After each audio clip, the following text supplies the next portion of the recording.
Okay, sure. Okay. Hi everyone, this is Dr. Mansi back again on the Teach Beyond Boundaries with Homeopathy 360 webinar series. And today we have another passionate homeopath with us. The name, which I hope many of you know, Dr. Ankush Shukla, BHMS, MD, homeopathy consultant, homeopathic physician, educator, researcher, and speaker. We know Dr. Shukla from his expertise in the materia medica and how he teaches her his students and followers on the online platform. And he comes from a family deeply rooted in homeopathic tradition. He is the son of Dr. S.K. Shukla, a renowned senior homeopathic physician in Prayagraj with over 30 years of clinical expertise. Inspired by this legacy and guided by his mentor, Dr. Shukla combines classical principles with modern perspective to deliver holistic care and promote homeopathic education globally. He has done his MD dissertation in the title Influence of SSI Circumstances in the Development of Pre-Hypertension and its Treatment with Individual Homeopathic Medicine. He has done many clinical trainings and practice under Dr. Rashid Akhtar for over 6 years, currently practicing in Prayagraj and has his Rekha Homeopathic Center and provides personalized treatment for acute and chronic conditions with a strong emphasis on clinical homeopathy and evidence-based approaches. He has done many research and publication on the national level and has also received awards and recognitions like awarded for service during COVID-19, multiple recognition and academic achievements throughout his college tenure. He is also invited as a speaker and professional roles and also shows his digital presence on Instagram and YouTube while educating his followers and students. So today we have a very interesting topic that is from bench to bedside, a young homeopath's leap into practice. And I hope you all are waiting for this wonderful session that we are going to have. Now I would like to hand over the mic to Dr. Shukla sir. Thank you so much for coming on this platform. Thank you, Dr. Mansi. Thank you for that introduction. And I hope we learn something new today with this topic. Should I share my screen now? Yes, sir, sure. Is the PPT visible? Yes. Okay. So I should begin now.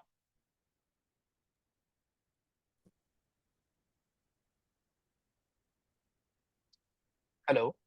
Yes, sir. Okay. Thank you. So good evening, everyone. I hope you are here to learn something new. I wanted to share some of my experience that I have gained throughout the last 10 years in homeopathy. I started my UG in 2015 from Baxter Homeopathic Medical College and then completed in 2020, then pursued MD in Organon of Medicine from the same college and have just completed my MD also.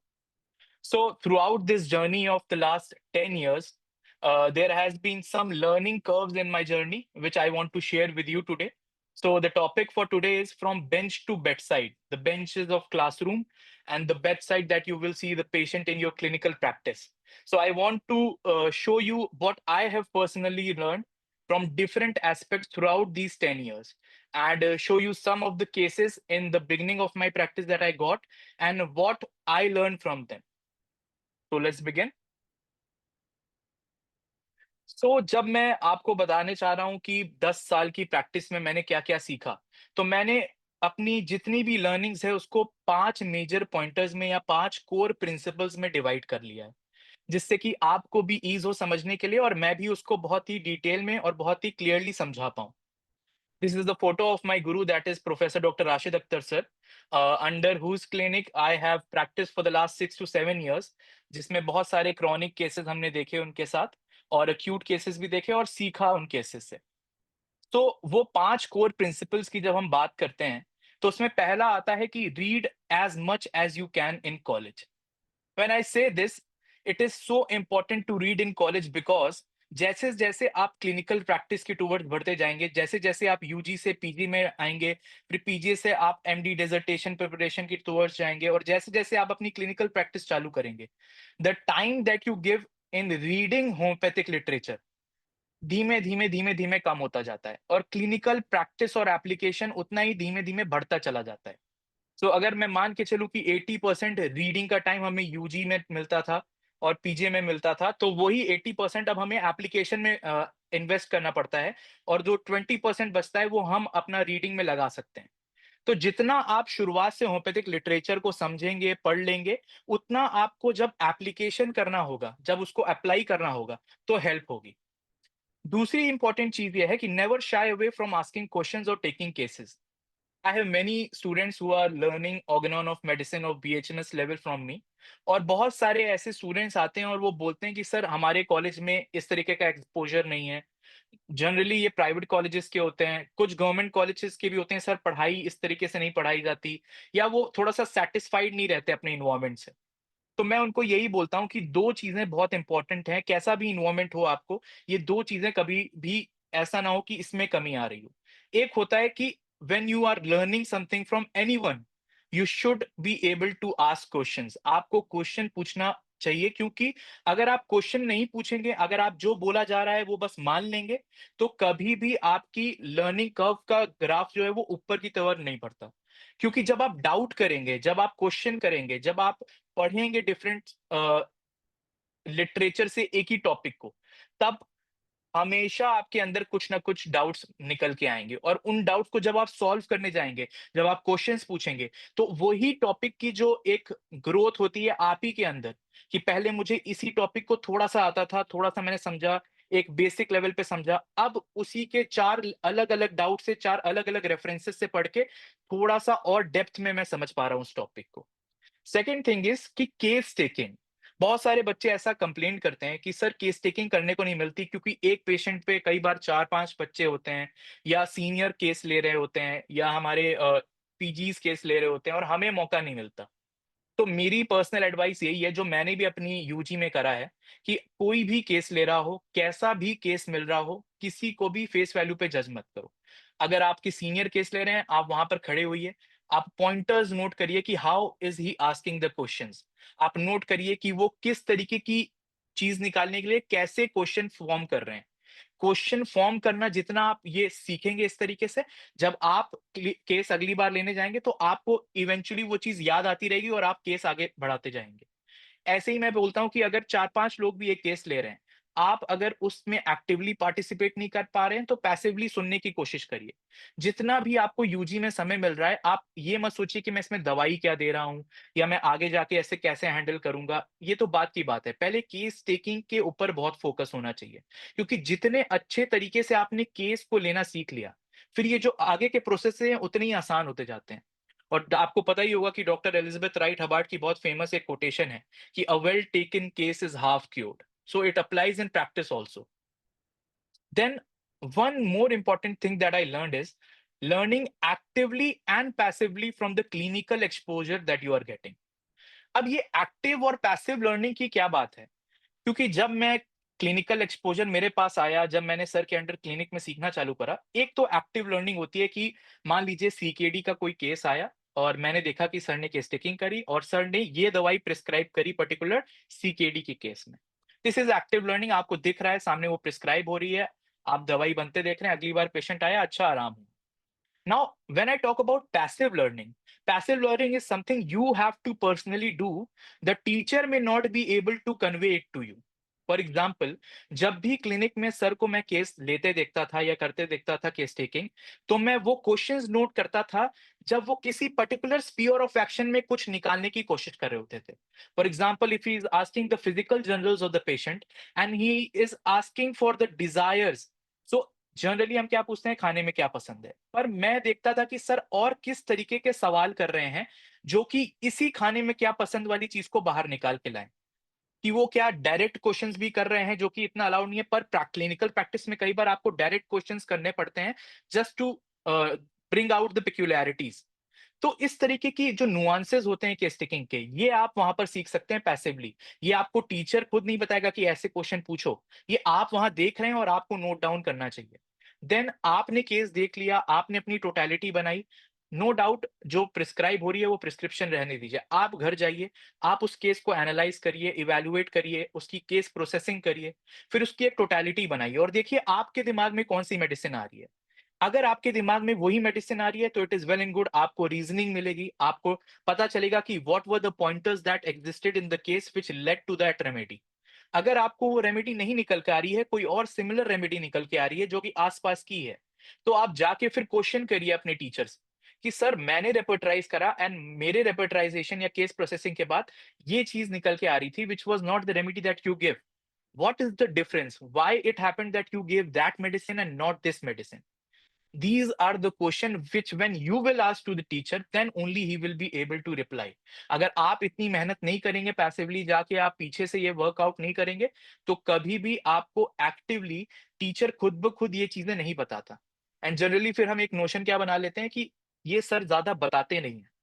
ज्यादा teacher से निकालने के लिए, ये generally मैंने homeopaths के under सीखने से ये पाया है कि जितना आपको निकालना है उतना आपको भी इन्वेस्ट करना पड़ेगा। एक बहुत फेमस कोटेशन है डॉक्टर एच ए रॉबर्ट्स का कि अगर किसी यंग होम्योपैथ को जानना है कि what homeopathy has to offer to you, जो उनके पहले चैप्टर की लास्ट लाइन भी है फिलोसफी की, तो show what you have to offer to homeopathy. आप कितना दे रहे हैं, इसी के प्रोपोर्शनेट में आपको मिलती हैं चीजें होम्योपैथी में। Then comes another very important point that is master the art of making medicine, not just prescribing it.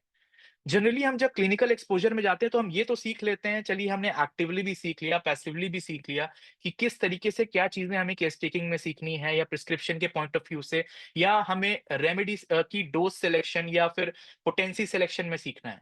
पर ये दवाई बनानी कैसे होती है?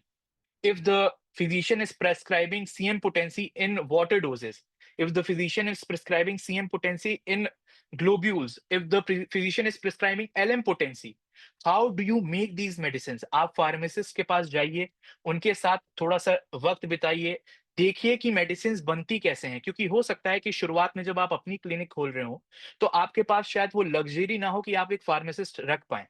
शुरुआत में आपको ही खुद दवाई बनानी पड़ेगी, आपको ही, और फार्मासिस्ट रखेंगे भी, तो ये ज़रूरी नहीं है कि वो होम्योपैथिक बैकग्राउंड का हो या वो जानता हो कि होम्योपैथिक दवाइयाँ कैसे बनती हैं। You are the one who will teach him कि कैसे बनानी है दवाइयाँ। एंड अगर आप ही इसमें बहुत वीक रहेंगे, तो फिर आप बताएँगे कैसे? तो ये एक बहुत इंपॉर्टेंट एस्पेक्ट होता है जो जनरली हम मिस करते हैं, जब भी हम किसी के पास सीखने जाते हैं या बेसिकली हम अपनी ग्रोथ के लिए जाते हैं। तो ये एक पॉइंट मुझे लगता है बहुत इंपॉर्टेंट है, जिसके बारे में बहुत कम बात होती है। Then the last and final point जो मेरी लर्निंग से मैंने सीखा है, और जो बहुत ही डिफरेंट डिफरेंट होम्योपैथिक लिटरेचर में बहुत स्टॉलवर्ट्स ने अपनी अपनी लैंग्वेज में लिखा है, is that learn the basics first. जितना भी आप स्पेशलाइजेशन के सब्जेक्ट्स पढ़ना चाहते हैं, जितना भी आप आगे मॉडर्न लेवल ऑफ होम्योपैथी पढ़ना चाहते हैं, all is good, you can do it. But when you are in UG undergraduate, you should stick to the syllabus that is given to you. जो बेसिक ऑर्गेनॉन ऑफ मेडिसिन है, homeopathic philosophy है, जो basic materia Medica की किताबें हैं, पहले उस पे अपना ग्रास्प बनाइए। कभी-कभार हम बहुत ज़्यादा चीज़ें कवर करने के चक्कर में, बहुत बेसिक चीज़ों की एक नॉलेज को मिस कर देते हैं। अगर आपने बेसिक थोड़े-थोड़े किताबों का एक पकड़ बना ली, जैसे एलन की नोट्स, बोरिक मटीरिया मेडिका, अगर इस पे आपने पकड़ बनानी, इवन नैश मटीरिया मेडिका, तो ये आगे मैं आज आपको जो केसेस भी दिखाऊँगा, उसमें मैं दिखाऊँगा कि कैसे ये बेसिक किताबों से आपके केसेस बहुत ईज़िली सॉल्व होते हैं और शुरुआती प्रैक्टिस में आपको कितनी इससे हेल्प मिलती है। Even one of the famous stalwarts in homeopathy said कि if you have passed your UG and after that 5 or 5.5 years of doing your UG, आपने बस ये समझ लिया कि हर होम्योपैथिक लिटरेचर की किताब का एसेंस क्या है या उसको पढ़ते कैसे हैं, then it is success for you. वो बोलते हैं कि आपने यूजी सक्सेसफुली पास किया है, मतलब समझ लीजिए। तो ये कुछ बेसिक चीजें हैं, ये कुछ बेसिक लर्निंग्स हैं जो मैं आपसे शेयर करना चाहता हूं, जो कि बेड साइड तक लाने के लिए फ्रॉम द बेंचेस आपको बहुत मदद करेंगी। Then the major aspect that I wanted to start this lecture today is before they see your prescription, they see you. इससे मेरा मतलब क्या है, एज अ यंग होम्योपैथ जब भी हम अपनी क्लिनिक पे बैठ रहे हैं शुरुआत में, तो एक चीज हमें बहुत ध्यान देनी पड़ेगी कि we are not season practitioner. हम 30 साल से 20 साल से एक ही जगह पे प्रैक्टिस करने वाले प्रैक्टिशनर्स नहीं हैं।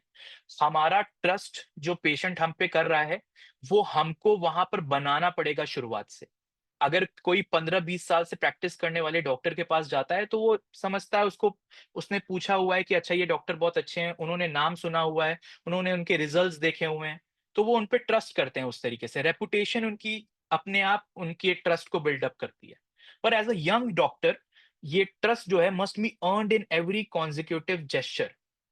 आपका अटायर कैसा है, the way you are dealing with the patient when he is coming to your clinic, the way you are handling the case, the clarity of mindset you have regarding the case he is bringing.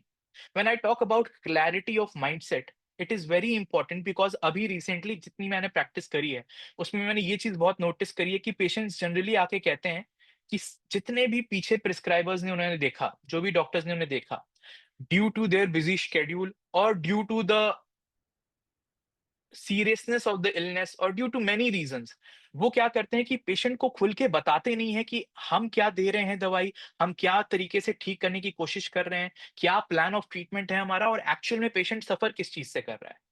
तो जब भी मैं ये चीज पूछता हूँ patient से कि कभी आपने जिसको दिखाया, आपको पता चला कि व्हाट इज योर इलनेस, या आपका क्या प्लान ऑफ ट्रीटमेंट चला, तो बहुत ब्लैंक रहते हैं वो वहां पर, और वो बहुत काइंड ऑफ एक इनर फ्रस्ट्रेशन भी रहता है कि सर कोई बताता ही नहीं है कुछ। और तब जब आप उनकी बीमारी को, उनके डायग्नोसिस को, how you will take the case further, इस चीजों को बेसिक लैंग्वेज में उनको एक्सप्लेन करते हैं, तो एक लेवल ऑफ ट्रस्ट बिल्डअप होता है, एक रैपो बनती है पेशेंट के साथ आपकी वहां पर। पेशेंट इस चीज को बहुत बार बताता है कि सर आप ये पहले डॉक्टर हो जो मुझे इस तरीके से समझा रहा है कि एक्चुअल मेरी बीमारी क्या है।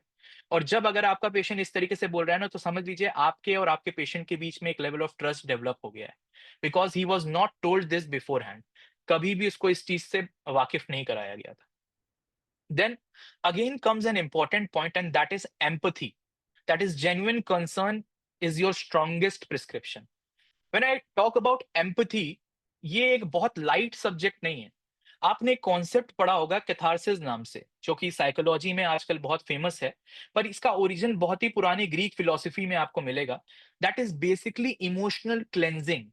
साइकोलॉजी में इसे कहते हैं कि the therapeutic release of pent up feeling often through talking, crying और एक्सप्रेशन। जब भी आप किसी से बात करते हैं, कन्वर्सेशन करते हैं, और आप उनसे इंक्वायर करते हैं कि what he is going through और she is going through, the emotional pent up nature of his emotions that is inside her और हिम, वो जब बाहर आते हैं तो वो ऑटोमेटिकली आपकी केस में बहुत तरीके से हेल्प करता है। अब आप बोलेंगे सर हम होम्योपैथिक केस टेकिंग में इतना डिटेल केस लेते हैं, तो catharsis is eventually going to happen, and catharsis is an important point of your case taking also. So क्या पॉइंटर्स हैं जो आपको हेल्प करते हैं? पहला pointer is psychological relief of the patient. When you are talking to the patient and patient often says, doctor, I already feel better after talking to you, so that is a very positive sign, because आधा जो परेशानी, आधी जो tension patient लेके आया था, just because इसलिए उसकी डेवलप हो रही थी क्योंकि उसको कभी सुना नहीं गया, उसकी इस परेशानी को कभी डिटेल में किसी को बता नहीं पाया। शायद बहुत सारे रीजंस की वजह से जब भी किसी को, डॉक्टर को भी उन्होंने बताने की कोशिश करी, तो वो अच्छे तरीके से बाहर नहीं आ पाई परेशानियां। और जब आप एज अ होम्योपैथिक फिजिशियन, जो हमारा एक तरीके से प्लस पॉइंट है, when we take this detailed case, and this detailed case is not done just because we want to empathize with the patient, just because we want this catharsis to happen, because it is very important for the prescription point of view। जो remedy selection है, उसमें आपका ये emotional turmoil, ये emotions के elements, इन सब चीजों का बहुत एक इंपॉर्टेंट रोल होता है आपके रेमेडी सिलेक्शन में। और ये जब इस फॉर्म में, जब पेंटअप रैथ बाहर निकलता है, पेंटअप इमोशंस बाहर निकलते हैं, और फिर आपका मेडिकेशन में भी हेल्प करता है, और आप एक सिमिलम देते हैं जो कि फायदा करती है, ये पूरा एक होलिस्टिक इफेक्ट दिखाता है, जो कि बहुत इंपॉर्टेंट मैं फील करता हूँ एक होम्योपैथिक फिजिशियन के लिए है। तो it is basically healing before giving the medicine. Now I will come to the last and very important point and the next aspect that we will talk about, that is confidence in acute। ये बहुत ही एक difficult lesson जो मैंने सीखा है with the help of my teachers and with my own practice in the beginning, is that when you are prescribing for acute complaints, you should be well polished in that. Why? Because the power of early wins. Patient शुरुआत में जब आपके पास आ रहे हैं और वो किसी acute complaint के लिए आ रहे हैं, तो बेसिकली जैसे कि मैंने बताया, आप एक नए प्रैक्टिशनर हैं, वहां पर आपके ऊपर ट्रस्ट धीमे धीमे ही बिल्डअप होगा। और जब आप ऐसे अक्यूट केसेस में एक इंस्टेंटेनियस रिलीफ प्रोवाइड करते हैं, एक इंस्टेंट रिजल्ट प्रोवाइड करते हैं, that builds up your reputation highly. In the early stages of practice, being well versed in acute prescribing is crucial because quick and effective relief creates the first impression of competence and establishes credibility and confidence in your practice. ये आपके लिए भी एक confidence boost होता है and patient के लिए भी आपके ऊपर ट्रस्ट करने का एक बहुत बड़ा कॉन्फिडेंस बूस्ट करता है। और अगली बार शायद वो अक्यूट के लिए आए और अगली बार दिखाने ना आए, पर अगली बार अगर उसके पास कोई ऐसा पेशेंट आएगा तो वो जरूर आपको रेफर करेगा। तो ये आपके लिए एक बहुत बड़ा प्लस पॉइंट होता है, एक एडवर्टीजमेंट होता है kind of. And how I learned this, it is a very important lesson of my life.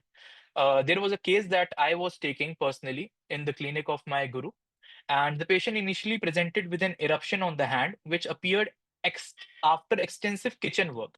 वो फीमेल थी जिनको बहुत ज्यादा किचन वर्क करी थी, प्रोलॉन्ग्ड एक्सपोजर टू वाटर था, उसके बाद कुछ इरप्शन डेवलप हुए, इचिंग थी, बहुत ज्यादा स्क्रैचिंग कर रही थी। इस कंप्लेंट के लिए वो आई। पर जैसे जैसे उनका केस हम लोग लेते गए, वैसे वैसे एक मल्टीपल फॉर्म की परेशानियां उनके केस से निकलती गई, apart from the skin trouble she was having. And as young physicians and young practitioners, हमें क्या रहता है कि जब भी हमें इतना डिटेल्ड केस टेकिंग मिलती है, तो हम बड़े खुश हो जाते हैं कि कितना कुछ मिल रहा है केस में देखने के लिए। तो हम बहुत अलग अलग एस्पेक्ट्स में सोचने लगते हैं, अलग अलग दवाइयों के बारे में सोचने लगते हैं। और ऐसे ही मैंने भी किया, केस टेकिंग डिटेल में करी और मैंने एक टोटलिटी बनाई, केस प्रोसेसिंग करी।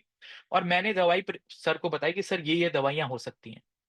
सर ने थोड़ी सी देख के मुझे स्माइल करी and he said the prescription will be rhus tox. Now I was very shocked कि रक्सटॉक्स क्यों दे रहे हैं सर, बिकॉज इतना सब चीज हमें केस में मिली, इतने सारे सिम्टम्स हमें केस में मिले हैं, why is he prescribing rhus tox? Then he simply asks कि पेशेंट किस लिए आया है। मैंने बोला सर इरप्शन है, स्किन का इरप्शन है, उसमें पानी में काम करने से। तो बोलते हैं कि अगली बार अगर इसके इरप्शन में आराम नहीं मिला, तो ये जितनी अलग अलग परेशानियां आपने लिखी हैं, इसके लिए आपको दिखाने नहीं आएगा, किसी और के पास जाएगा, क्योंकि वो आपको इरप्शन दिखाने के लिए आया है। अगर आपने इरप्शन ठीक कर लिया, तब वो ऑटोमेटिकली आप पे ट्रस्ट करके ये अलग अलग परेशानियां भी आपको दिखाने के लिए आएगा। So it was such an important lesson for me. And इसी से related I wanted to tell you the references that you have to go through. आप बोलेंगे कि सर ठीक है, अक्यूट में हमें प्रिस्क्राइब करना आना चाहिए, पर व्हाट आर द रेफरेंसेस, कौन सी ऐसी किताबें हैं जिनके थ्रू हम उस रेमेडी तक पहुंच सकते हैं when we are dealing with an acute case. So मैं इसी केस को लेते हुए आपको कुछ रेफरेंसेस के एग्जांपल देता हूं। One of the first references, pointers to the common remedy by doctor M L Tyler. आप रक्सटॉक्स खोलेंगे जिसमें कि अलग-अलग एक पैथोलॉजी से नाम है, स्किन की पैथोलॉजी के, जैसे एरिसिपेलस हो गया, herpes zoster हो गया, इसमें रक्सटॉक्स खोलेंगे। There is a common feature in rux that you will find, and I've highlighted that also, that especially when it occurs after a wetting, rust is worse from damp. This is a common causation of rux when it comes to skin complaints. Another very important reference when it comes to acute complaint is NASH leaders in homeopathic therapeutics. जब आप NASH leaders in homeopathic therapeutics से रक्स talks पढ़ेंगे, तो वो लिखते हैं कि रक्स is no less valuable in chronic skin troubles than in acute. Eczemas of vesicular type are often cured by it. There is much itching which is not greatly relieved by scratching. In all such cases, of course, the constitutional symptoms weight as much as the local symptom. जो skin के local symptoms है वो भी important है और वो भी indicate करेंगे, और कॉन्स्टिट्यूशनल सिम्टम्स भी कभी कभार इंडिकेट करते हैं। So far as done is dose is concerned, I have used it both high and low. बोलते हैं हाई से लेकर लो तक हर पोटेंसी में मैंने यूज करा है और इससे बहुत अच्छे रिजल्ट्स देखे हैं। Then comes another book that is desktop companion. यहाँ पर भी जब आप जाएंगे, तो इसमें चैप्टर्स हैं according to the physical pathology, और इसमें आपको स्किन चैप्टर में ये वर्स फ्रॉम गेटिंग वेट, ये अलग अलग टाइप के इरप्शन इन रक्सटॉक्स, ये बहुत इंपॉर्टेंट तरीके से देखेंगे। Last but not the least, Patak's repertory. It is one of the most prominent repertory when it comes to acute prescriptions. आप फाटक repertory में जाके एक जर्नल लीजिए कि डैम्पनेस वेट वेदर से एग्रीवेशन हो रहा है, और उसमें काम करने से, वर्किंग से एग्रीवेशन हो रहा है, और बहुत अलग-अलग टाइप के इरप्शंस लीजिए, लाइक हर्पीज ज़ॉस्टर हो गया, इन जनरल इरप्शन टेंडेंसी हो गया, पस्टुलेटिंग हो गए, वेसिकल्स हो गए, फेस इरप्शंस हो गए, और आप उस कॉजेशन के साथ उसको उठाइए। The first remedy that you can see is coming is rhus tox. So these were the references which we learn from, और जो अभी भी हमारी प्रैक्टिस में बहुत हेल्प करते हैं when we are dealing with acute cases. अब जब मैंने आपको शुरुआत में एक्टिव और पैसिव लर्निंग की बात बताई थी, द एक्टिव लर्निंग वाज कि रक्सटॉक्स क्यों दी, क्योंकि उस समय अक्यूट में आराम देना था, ना कि क्रॉनिक पे फोकस करके। एक बार अक्यूट ठीक हो गया तो क्रॉनिक अपने आप ठीक होगा, हम करेंगे डिटेल में उसमें testing. That was the active learning. What was my passive learning? Passive learning was referring to these books and seeing कि why Rustox was given, why it was prescribed at that point. So these are the two learnings that I previously talked about. Then this is a very recent case. I guess 1 week back this case happened, and it is one of the very important cases of my life, because this is something which I have read many times, but it was the first time I used this medicine. A 92 years old male patient, the grandfather of one of my students, who came to me on WhatsApp and told me that his grandfather is suffering from acute attack of severe chest congestion. He was unable to expectorate mucus or phlegm and experienced marked difficulty in speaking, eating, and eventually he is not able to now drink also. वो बहुत समय से asthmatic हैं. The patient had a long-standing history of bronchial asthma and had been using corticosteroids for this particular asthmatic attack, which he is getting now at the age of 92. This happened on 23 August, just 1 week back. और जब मैंने उनकी एक superficial case taking करी, जो क्योंकि वो खुद एबल नहीं थे बात करने के, या उनको सिम्पटम्स बताने के लायक भी नहीं थे, क्योंकि वो बात नहीं कर पा रहे थे, कुछ खा नहीं पा रहे थे, कुछ पी नहीं पा रहे थे, बहुत ही सीवियर टाइप की सिचुएशन थी। और ये दवाइयाँ उस समय पे उनकी चल रही थी ऑलरेडी, जो कि रिलीफ नहीं कर रही थी। इसी वजह से वो स्टूडेंट मेरे पास आया, व्हाट्सएप पे उसने पूछा और कि कुछ हम दे सकते हैं क्या homeopathically? So just on taking the superficial case, एक एक्यूट टोटैलिटी मैंने बनाई, and I prescribed antimonium tart to the patient. Now, I thought of two remedies to be very frank, इसलिए मैंने ये चीज़ आपको दिखाई है यहाँ पर, क्योंकि मैंने शुरुआत में कॉकस कैक्टाई भी सोची और एंटीमोनियम टार्ट भी सोची। The primary remedy that I thought of was antimonium tart, and I said go through with antimonium tart 30, and वहां से आप चालू करिए। अगर मुझे लगेगा then I will let you know कि कॉकस कैक्टाई देनी है नहीं देनी है। फर्स्ट आप एंटीम टार्ट दीजिए। Why I am showing you these screenshot? I'm not a big fan of showing screenshots, but this is very important to show you the timeline of relief. You see, the student messaged me at 6 p.m.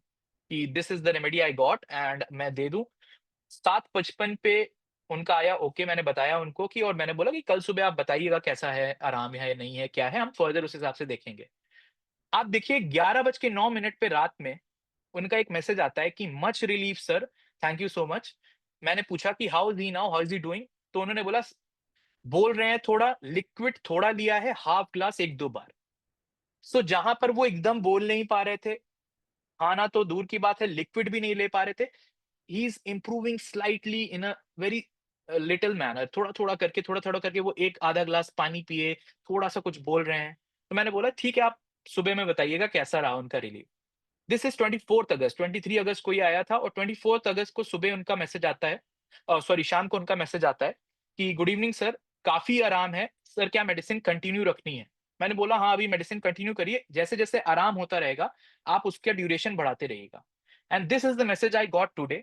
इस message में और कुछ नहीं दिखाना है, बस मुझे ये दिखाना है जो your prescription of antimonium tart during his illness just done the miracle as homeopathy do when the right remedy is prescribed. बाकी की चीजें इंपॉर्टेंट नहीं है, इंपॉर्टेंट क्या है कि एंटीमोनियम टार्ट दी गई, एक हफ्ते बाद now he is taking food also, he is drinking properly also, he is much better, and antimonium tart was only prescribed, coccus cacti was not prescribed. We'll come to why it was not prescribed and why I initially thought of it. क्यों antimonium tart सोची मैंने?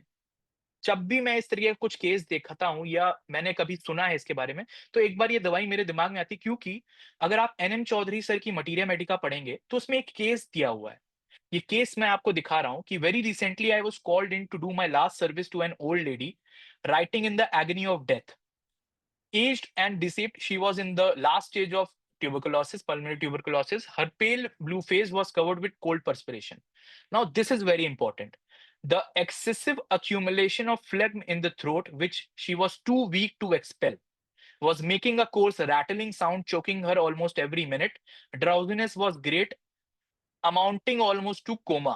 ये जो expectoration का fill up होता है, ये जो expectoration का बढ़ जाना होता है और ये नहीं निकल पा रहा है, एक्सपेल नहीं कर पा रहा है, specially in old people, specially in old age, specially in patients with asthma, bronchitis, pneumonia, tuberculosis, these kind of respiratory conditions.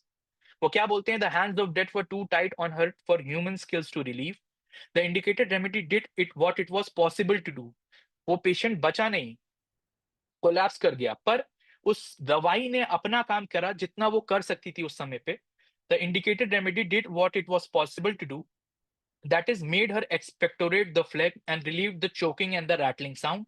The last few moments were passed in peace and quiet. The remedy was antimonium tart. Another reference I want to give you is through Dr. M.L. Tyler's Materia Medica, homeopathic drug pictures. She writes antimonium tart is also indicated in the affection of. Now, note down, it is very important to note that it is very much indicated in children's as well as in old people. Old people, and particularly in orthopnea or threatening paralysis of the lungs in the aged, you hear loud rattling of phlegm in the chest, yet the patient cannot get up the phlegm. ये एक बहुत characteristic keynote है antimonium tart का कि फ्लेग्म है, congestion है, बाहर निकालना चाह रहा है, उसकी वजह से दिक्कत हो रही है, चोकिंग हो रही है, पर वो बाहर आ नहीं पा रहा है. When you will prescribe antimonium tart in such cases, the phlegm will come out and he or she will be relieved. Brita carb is complementary in such cases, Dr. M.L. Tyler ने लिखा है यहाँ पर. Now come to E.B. Nash Materia Medica. If antimonium tart possessed only one power of curing that it does upon the respiratory organs, it would be indispensable. Doctor Nash लिखते हैं कि अगर एक ऐसी चीज है जो अगर एंटीमोनियम टार्ट करे और बस वही करे तो उसी के लिए वो इंडिस्पेंसिबल हो जाती है, उसका यूज एकदम परफेक्टली होना चाहिए, वो है रेस्पिरेटरी इश्यूज में. No matter what the name of the trouble, whether it be bronchitis, pneumonia, whooping cough or asthma, if there is great accumulation of mucus with coarse rattling or filling up with, but at the same time there seems to be inability to raise it. Tartar emetic is another name for antimonium tart, is the first remedy to be thought of. This is true in all ages and constitution, but particularly so. All ages and constitution, but particularly so in children and old people. And lastly and finally, the reference that we all look up to, that is Alan Keynotes. Why I'm showing you these references? Because these are the books that we daily go through. ये बहुत special book नहीं है, बहुत अलग तरीके से rare book नहीं है, पर ये डेली जो हम पढ़ते हैं अपने यूजी में, अपने पीजी में, वो किताबें हैं और उसी के थ्रू प्रिस्क्रिप्शन हुआ है.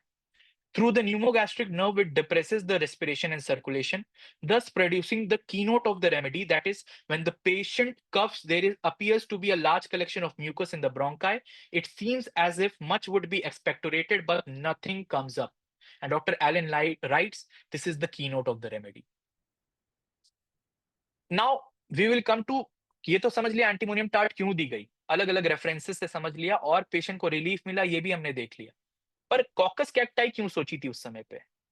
जब मैंने ये केस टेकिंग मैं पूछ रहा था, डिटेल्स पूछ रहा था, तो वो स्टूडेंट ने मेरे को बताया कि उनके ग्रैंडफादर को ये रेस्पिरेटरी ट्रबल्स के साथ-साथ किडनी की भी ट्रबल रहती है और इस बार भी उनको किडनी में उनके केएफटी में चेंजेस आए थे और उसकी वजह से उनको हल्का एडीमा भी था.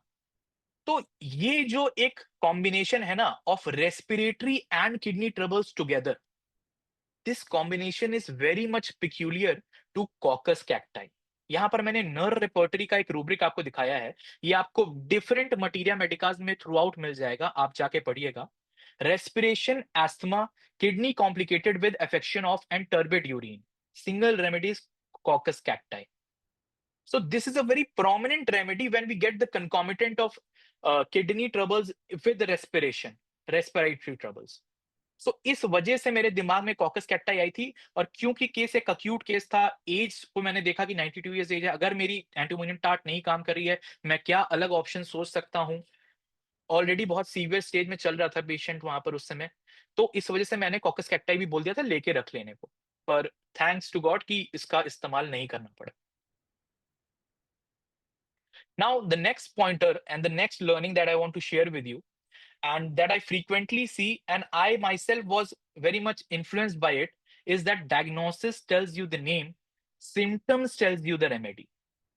When we are a young practitioner and just pass out and just we have read the practice of medicine from Harrison, from Davidson, we are very much influenced by the thought of diagnosing the case. And especially, I want to note down that I am not saying diagnosis is not important. It is very important for you to know. Diagnosis is of utmost importance. I'm just saying, don't get into that trap of getting influenced by it so much that you miss out the individualistic features of the case. How it happens कि देख balance बनाना पड़ता है हमको कि हमें clinical diagnosis भी करनी है, पेशेंट की क्या बीमारी है ये भी जानना है, टेस्ट इन्वेस्टिगेशंस भी कराने हैं और हमें दवाई भी निकालनी है। दिक्कत क्या आती है कि दवाई जिस चीज से निकलेगी वो सिम्टम्स बहुत अलग हैं, क्लिनिकल डायग्नोसिस जो होगी वो सिम्टम्स बहुत अलग है और इसका डिफरेंशिएशन करना और इसका एक बैलेंस क्रिएट करना बहुत इंपॉर्टेंट हो जाता है। सिम्पटम्स बेस्ड प्रिस्क्राइबिंग होती है हमारे में क्योंकि हमें वो सिम्पटम्स चाहिए जो डिजीज के नहीं है।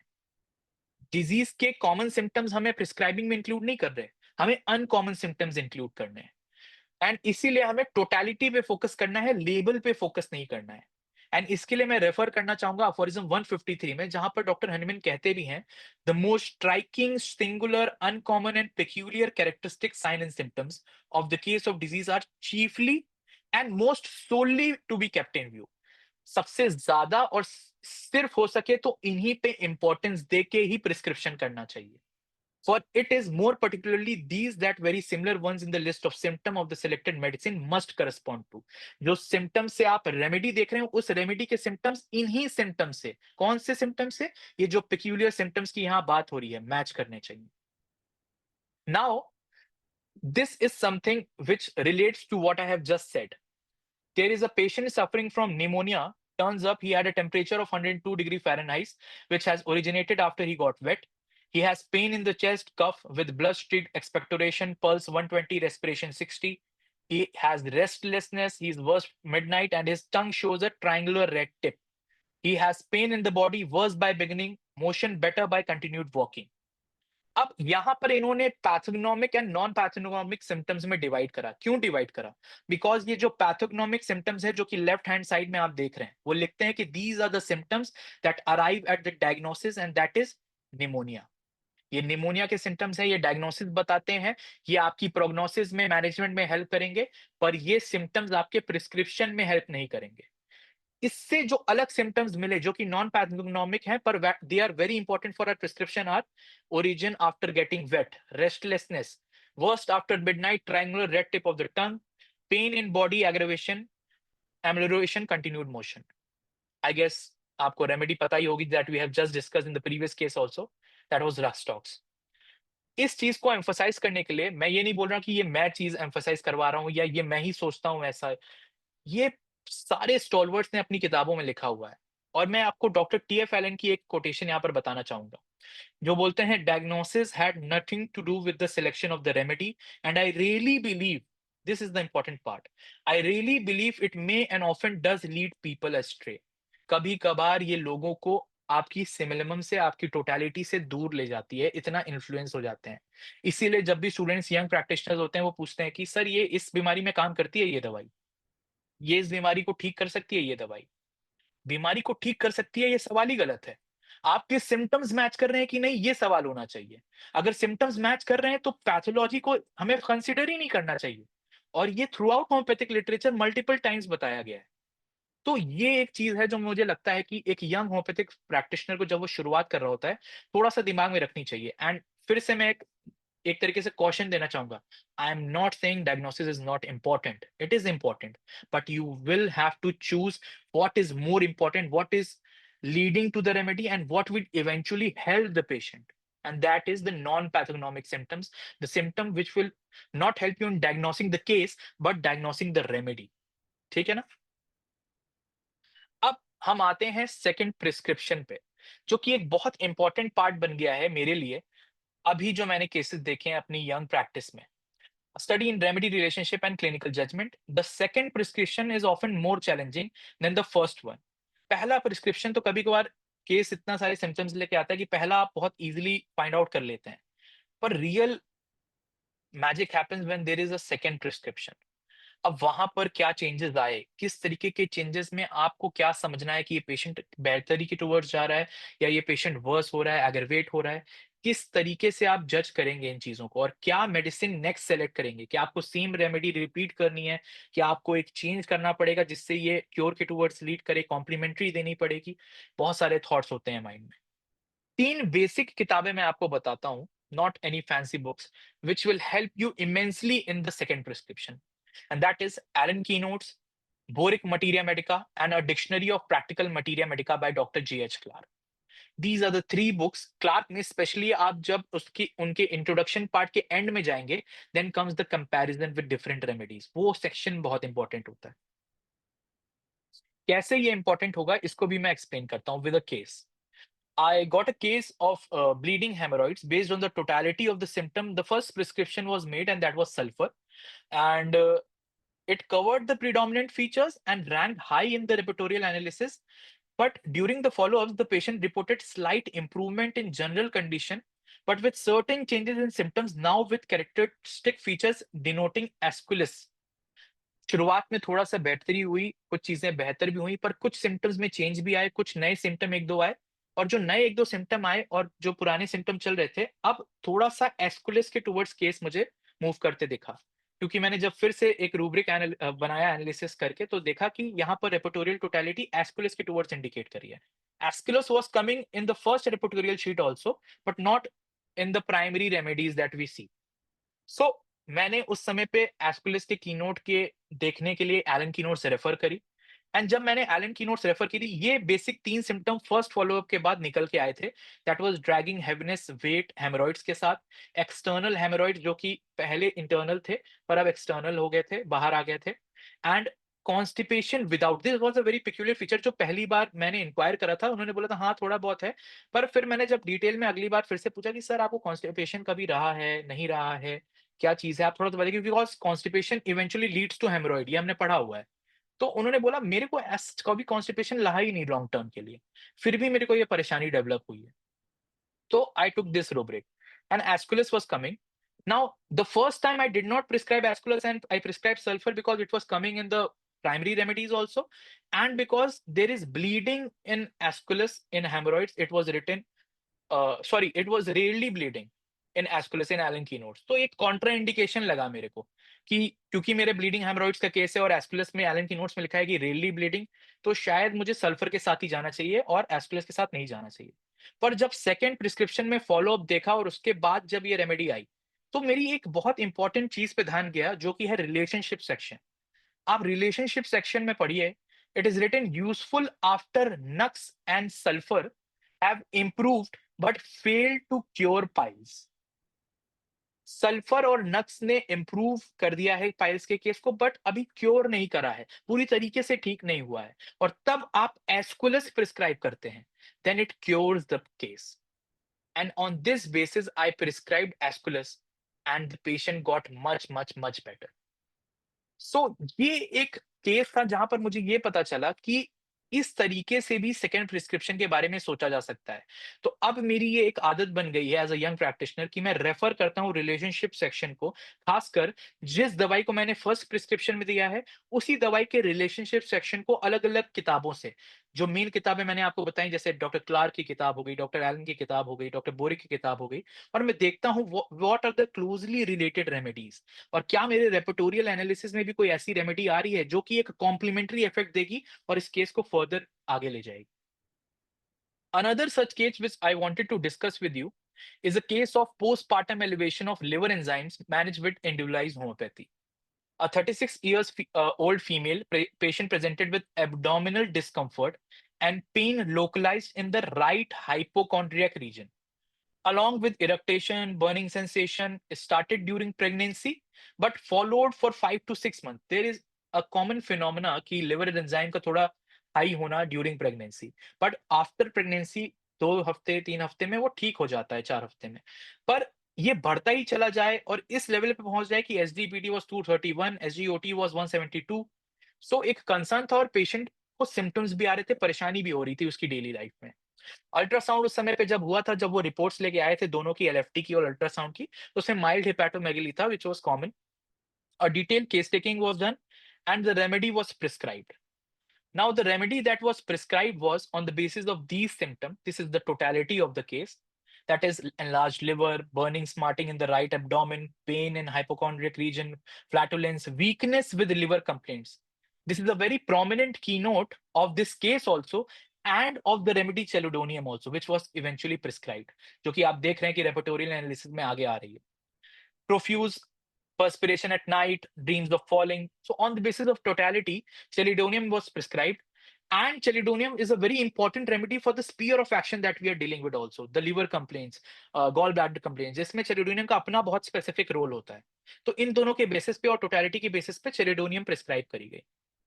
Now the thing is, another important reason was chelidonium was that when you will read Borix Materia Medica in the introduction part, bilious complication during gestation, that is pregnancy, is a very important feature of chelidonium. ये जो पेट से related जितनी भी परेशानियां हैं, bilious complaints हैं, specially during pregnancy जब वो अराइज हो, तो chelidonium is the major remedy. But जब उनका फॉलोअप किया गया, उनके पेशेंट में सिम्टम्स में आराम थे, सिम्टोमेटिक रिलीफ था, पर थर्ड फॉलोअप के बाद एक प्रोमिनेंट सिम्टम्स में कुछ चेंज आए, 2 नए सिम्टम्स आए, that was patient continue to experience some symptoms with a marked evening aggravation, particularly after 6 PM. वो बोलती है शाम को 6 बजे के बाद बहुत ज़्यादा डकार आना, बहुत ज़्यादा दिक्कत होना, इरेक्टेशंस होना, ये बढ़ता चला जाता है डॉक्टर साहब। And feeling of fullness in the stomach even after slightest intake of food. थोड़ा सा भी कुछ खाऊंगी ऐसा लगेगा पूरा पेट फूल गया है मेरे। ये उनके वर्डिंग्स थे। अब आप देख रहे होंगे कि ये जो पहली रेपोर्टोरियल शीट मैंने दिखाई है आपको, इसमें lycopodium is a prominent remedy which is coming in the third number, which is also covering many symptoms. And on the basis of these symptoms, which I added to the persisting totality, lycopodium just shifted to the first place. अब ये चलो shift हो गया, ये prominent symptoms lycopodium के भी थे, पर और क्या चीज ऐसी दिखी मुझे रेफरेंसेस में जो कि सेकंड प्रिस्क्रिप्शन लाइकोपोडियम का हो पहली दवाई के बाद, ये मुझे इन्फ्लुएंस करे, और वही किताबों से मैं आपको रेफरेंस दिखाऊंगा। डॉक्टर ईबी नैश की लीडर्स इन होम्योपैथिक थेरेपेटिक्स जब आप पढ़ते हैं चेलिडोनियम, इससे further study will show that chelidonium not only is a right sided remedy just like lycopodium, but in many other points stand close to lycopodium, and in my experience one is often found indicated after the other. So जो case में मिल रहा है कि indication अब lycopodium को towards lead कर रहे हैं, वही किताबों में भी लिखा हुआ है कि हो सकता है कि चेलिडोनियम के बाद लाइकोपोडियम की टोटलिटी निकल के आए। When you will read Allen keynotes relationship section of chelidonium, क्या लिखा हुआ है? Arsenic, lycopodium, sulphur follow well and will often be required to complete the cure which has been prescribed chelidonium in the first place. So these are the golden principles that are given for second prescription in these basic books that we have read throughout our UG. क्या लिखे हैं? Simple लिखा है कि भैया lycopodium दवाई अच्छा follow करेगी अगर आपने चेलिडोनियम दी है, केस में उतना आराम नहीं है, थोड़ा सा बेटर हुआ, कंप्लीट करने के लिए क्योर को लाइकोपोडियम को देके देखिए आप। And on the basis of that lycopodium was then prescribed and there was a major change. Patient की सिम्टोमेटिक रिलीफ में बहुत मेजर चेंजेस आए लाइकोपोडियम के प्रिस्क्रिप्शन के बाद। फर्स्ट टाइम जब वो आई थी 23 मई को अपना रिपोर्ट लेके आई थी, 3 जून the prescription of chelidonium was made. तब एसजीपीटी एसजीओटी था 231 172, एंड आफ्टर दैट जस्ट अभी 25 अगस्त को ये रिपोर्ट हुई है। सिम्टोमेटिकली वो पिछले 15-20 दिन से बेटर चल रही थी, तो आई थॉट कि एक एलएफटी रिपीट कराते हैं हम लोग। LFT रिपीट कराने पे SGOT was 52 and SGPT was 60. So this was the drastic change that happened in the reports also, in her symptoms also, and it was all due to the second prescription that was done through the books that we read daily. This is an important lesson that I also learned and that I wanted to share with all of you. Now, every case is a lesson. Some teach through cure, others through experience. एक important last में कुछ चीज मैं आपको बताना चाहता हूं और इसके बाद 1-2 स्लाइड्स और हैं और फिर हम फिनिश करेंगे कि पोस्ट प्रिस्क्रिप्शन अप्रोच जब आप नई नई अपनी क्लिनिक चालू कर रहे हैं, आप नए नए केसेस देख रहे हैं, तो it will happen that her case follow के लिए ना आए। शायद उनको आपका way of dealing with the case नहीं पसंद आया, शायद उनको पहली बार में फ़ायदा नहीं हुआ तो उनको लगा कि शायद ये नहीं ठीक कर पाएँगे, यंग है, नहीं कर पाएँगे। और आप क्या सोच सकते हैं कि अरे नहीं आए, अब इसको किनारे कर दिया आपने। What I have learned through the teachings of my Guru and there Guru also, कि हर केस को, चाहे वो आपके पास फ़ॉलो-अप के लिए आ रहा हो, ना आ रहा हो, निकालिए, रिविज़िट करिए, री-स्टडी करिए, देखिए कि कहाँ आप गलत हो रहे थे। क्या आपने मिस आउट करा? क्या आप बेहतर कर सकते थे? और ये फर्स्ट प्रिस्क्रिप्शन के बाद करना ही करना चाहिए। क्यों करना चाहिए? कि अगर फ़ॉलो-अप के लिए आया patient, then you are ready. You are ready with what the case has to offer. अगर सेकंड प्रिस्क्रिप्शन के लिए नहीं आ रहा है patient, then this is a learning for you, कि what I could have done wrong, वहाँ पर आप सीख सकते हैं। सो बेनिफिट्स क्या हैं इसके? A strong hold on the case before the next follow-up. This is very important. Realizing what could we have done in a better way. The obstacles that generally come with the particular pathology को study करिए, diagnosis को study करिए, देखिए कि क्या ऐसे obstacles हो सकते थे जो शायद हमारे केस में दवाई सही गई हो, पर ये ऑब्स्टिकल्स की वजह से शायद केस में आराम ना मिला हो। Closely related remedies for further evaluation. Maybe it was not this remedy, maybe it was that remedy. Study those remedies, study the relationship between those remedy. What could have indicated to that remedy which I did not prescribe? And that will stay for with you forever. वो learnings आपके साथ रहेंगी और next time जब आप ऐसे किसी case से डील करेंगे, तो वो गलती जो आपने पहले करी थी, वो गलती फिर से नहीं होगी आपसे। तो ये पोस्ट प्रिस्क्रिप्शन अप्रोच एक बहुत इंपॉर्टेंट एस्पेक्ट है फॉर अ यंग होम्योपैथ। अब मैं 2 ऐसे केसेस बताऊँगा, जो कि एक फेल्ड केसेस हैं मेरी क्लिनिक के, जिसमें मैं फ़ायदा उतना नहीं कर पाया और उसके थ्रू मैंने क्या सीखा वो मैं आपसे शेयर करना चाह रहा हूँ। One was an acute case of coryza, जिसमें मैंने जब दवाई को देखा, दवाई को प्रिस्क्राइब करा, वो मैं जनरली कोल्ड कोराइज़ा में हम लोग की एक आदत होती है, क्या देखते हैं कि कुछ ठंडा खाया था क्या? कुछ ऐसा चेंज ऑफ वेदर हुआ क्या? कुछ खट्टा तो नहीं खाया? बच्चों की आदत होती है आइसक्रीम तो नहीं खाई, ये तो नहीं खाई। हम ये सारी चीज़ें इंक्वायर करते हैं। What I used to miss and which I thought of after the case was gone and they did not come for the follow-up, maybe because they did not get better from my medicine, was that I did not inquired into the psychological aspect of the patient. और ये मुझे कब realise हुआ, जब मैं अभी एक नए बच्चे का केस ले रहा था और उनको उस बच्चे को आफ्टरनून के बाद ही हेडेक हो रहा है, जब वो स्कूल से वापस आ रहे हैं। और जब स्कूल से वापस आके उनको हेडेक हो रहा है, तो मुझे रियलाइज नहीं हो रहा है कि ये वैसे तो नहीं हो रहा, वैसे बिल्कुल ठीक है, कोई दिक्कत नहीं है। स्कूल से आने के बाद तो जब मैंने इंक्वायरी करा कि स्कूल में इनके साथ कुछ है, इस तरीके का कोई दिक्कत तो नहीं हो रही है, तो मदर ने उनकी बताया कि हाँ, मैंने इंक्वायर करा सर, और वो इस बार फ़ॉलो-अप में आके बताए कि स्कूल में टीचर इनको मारती हैं क्योंकि ये काम ढंग से नहीं कर रही हैं अपना। और ये इससे बड़ा परेशान रहती हैं, बड़ा डर के रहती हैं और इस चक्कर में जब भी स्कूल से आती हैं, इनको सर दर्द हो रहा होता है, ये हो रहा होता है। अब मुझे ये चीज़ स्ट्राइक करी कि ये चीज़ भी एक एस्पेक्ट है, the psychological elements that we often miss in a case, specially in acute cases of cold, cough and coryza. तो इस चीज़ में भी इंक्वायरी चाहिए होगी, जिसके लिए मैंने आपको ये कुछ रूब्रिक्स दिखाए हैं, जो कि एलिमेंट्स दिखाते हैं फ्रॉम साइकोजेनिक कॉजेज़। जो कि है love disappointed ailments from scorn ailments from contempt ailments from bad news ailments from grief ailments from egotism ailments from different kind of aspects which you often miss in an acute case. And sixth aphorism में doctor Hahnemann कहते हैं, changes take note of nothing except the changes in the body and the mind. तो दोनों पे ही focus करते हुए चलना है। तो this was one of the learnings that I got through this case. Another one was that cause and effect. आप सुनते होंगे, एक कॉन्सेप्ट है होम्योपैथी में कॉज एंड इफेक्ट का। जनरली क्या होता है कि हम एक कॉज देखते हैं केस में कि ये चीज एक ट्रिगरिंग पॉइंट था, ये एलिमेंट था केस का, और इसके बाद ये इफेक्ट्स आए।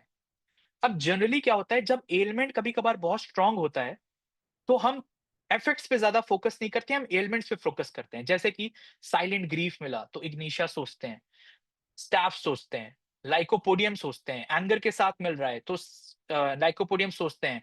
लेकिन हम इफेक्ट्स पे उतना फोकस नहीं कर रहे क्योंकि हमें बहुत प्रोमिनेंट एलिमेंट मिल गया है केस का। अब कभी-कभार क्या होता है, हम इफेक्ट्स को बहुत प्रोमिनेंटली देख रहे होते हैं, एलिमेंट्स को उतना फोकस नहीं करते, शायद वो थोड़ा-सा लेस लेवल पे मिला हो या हमने उसको इतनी इंपॉर्टेंस नहीं दी हो। पर जो मैंने सीखा है वो ये है कि आपको दोनों को इक्वल इंपॉर्टेंस देना पड़ेगा, तभी सिमिलिमम निकल के आएगा। The cause and the effect should be given equal importance in your case. For example, this is a common ailment, that is mind anger ailments from aggravation, grief with silent. First grade में कौन कौन सी medicine हैं? Aconite, bryonia, ignatia, lycopodium, staph. Now all are in the same grade, सबका cost का level same है. अब कौन सी देंगे अगर सिर्फ कॉस्ट पे फोकस करेंगे तो? अब इसी कॉज के साथ आपको इफेक्ट्स क्या मिले? ब्लैडर में यूरिनेशन में डिफिकल्टी मिल रही है, डिसयूरिया मिल रहा है मैरिड वुमेन में, अर्जिंग टू यूरिनेट है, मॉर्बिड डिजायर है, यूरिनेशन रिटार्डेड है, मस्ट वेट फॉर यूरिन, इस तरीके का सिम्टम मिल रहा है. तो स्टाफ अपने आप आगे आ जाती है उन रेमेडीज में, क्योंकि इफेक्ट और कॉज दोनों मिलके स्टाफ के टूवर्ड्स इंडिकेट कर रहे हैं. जब हम सिर्फ कॉज को देख रहे थे तो वो चारों को इंडिकेट कर रहे थे. इसी में अगर इफेक्ट्स चेंज हो जाते हैं, कंस्ट्रिक्शन हाइपोकॉन्ड्रिया में आ जाता है एब्डोमेन में, क्लोथिंग सेंसिटिव टू हो जाता है, डिस्टेंशन ऑफ एब्डोमेन 4 पीएम पे हो जाता है, डिस्टेंशन आफ्टर ईटिंग हो जाता है, ये इफेक्ट्स आ जाते हैं after that same cause that we are talking about, then the remedy is changed. Lycopodium comes in the first place. Why? Because the cause remains the same, the effects is has changed. तो ये जो cause and effect का amalgamation है, दोनों का एक similarity के level पे जब हम दोनों को मैच कर रहे हैं, तो ही एक प्रॉपर रेमेडी पे हम पहुंच पा रहे हैं. तो इस तरीके से आपको थोड़ा-सा अपने केसेस में सोचना पड़ेगा. So these were some of the lessons that I personally learned, and the concluding message from my side to all the students of homeopathy that are in UG or PG or that are starting their practice is these three words, which I have personally felt have helped me a lot. That is persistent, perseverance, and patience. आप जितने persistently, जितने patiently, perseverance के साथ लगे रहेंगे इस job में, that is of treating the humanity, that is of learning about homeopathic cures, that is about taking the case, dealing with patients, dealing with different pathologies, जितना पेशेंस के साथ और जितना परसिवरेंस के साथ इसमें लगे रहेंगे, उतना ये आपको आगे फायदा करेगा. हो सकता है वो फायदा तुरंत ना दिखे, कुछ सालों बाद दिखे, पर दिखेगा. You have to wait for it. The three pillars for which every young homeopath healing takes time. So trust the process, refine your art, and let experience make you a master. Thank you so much.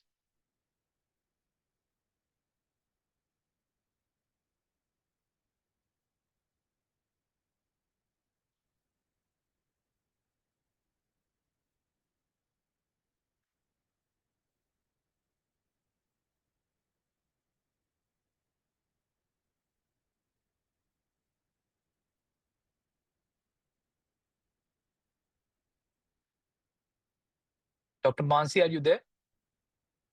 Hello. Yes, sir. Yes, I have finished with my session, Dr. Mansi. So your voice is not clear. Can you please repeat? I have finished the session.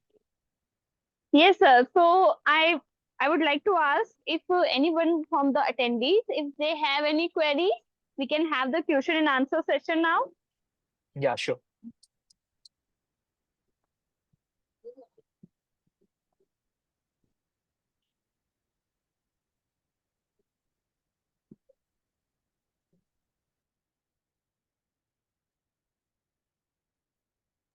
So any doubts in the selection of rubrics or the medicine selection? If anyone want to put out, you can please participate.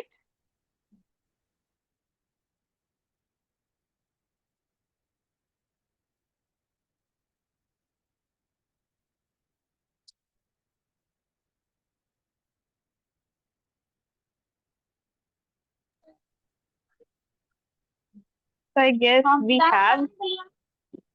So Shanti is asking if the beginner how to handle if the case is failed. See, I recently talked about this on my class also. There was a similar question कि failure से कैसे deal करें, नहीं ठीक हो रहा. तो जैसे कि मैंने अभी पीछे बताया, जो फेलियर से मैंने चीजें सीखी, only thing you can do is learn from your failures. That is the only thing you can do. कि what mistakes, it is very important to go and retrospective study करो कि क्यों गलती हुई, कहाँ गलती हुई, किस तरीके से क्या चीज मैंने मिस आउट करी, and that will improve you for the further cases that you will see.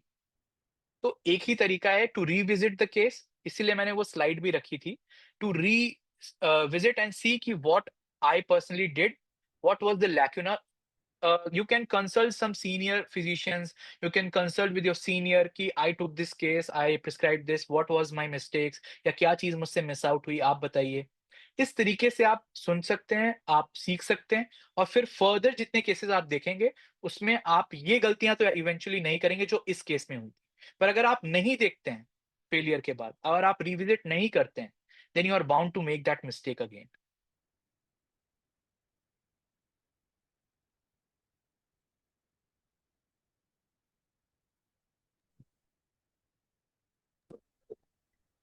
And next we have anonymous questions. I'm a student of BHMS first year. Want to know what to do to be the great physician.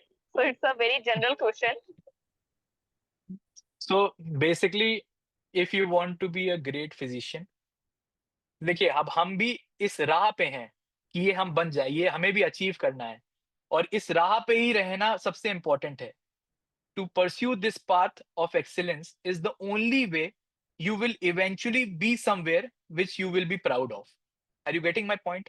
आप शुरुआत से शुरू करिए, आप अपने dedication से, अपने Perseverance से, पेशेंस से लगे रहिए, आप होम्योपैथिक लिटरेचर अच्छे से पढ़िए, आप बेसिक्स को अच्छे से ग्रास्प करिए, और इवेंचुअली जैसे-जैसे आप ये पर्सिस्टेंटली करते रहेंगे for 1 year, 2 year, 3 year, 4 year, throughout your UG, then throughout your PG, you will see the results eventually.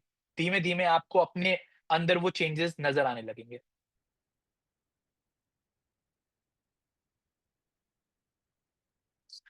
What to learn, if you want to ask what to learn, basic मेरा यही मानना है कि case taking for a young practitioner, case taking is one thing which you should be having a great grasp on. Case taking बहुत important part है, और जो कि बहुत ऐसा पार्ट है जो 90% ऐसा कई किताबों में लिखा है, the 90% of failure in homeopathy happens because the case was not taken properly.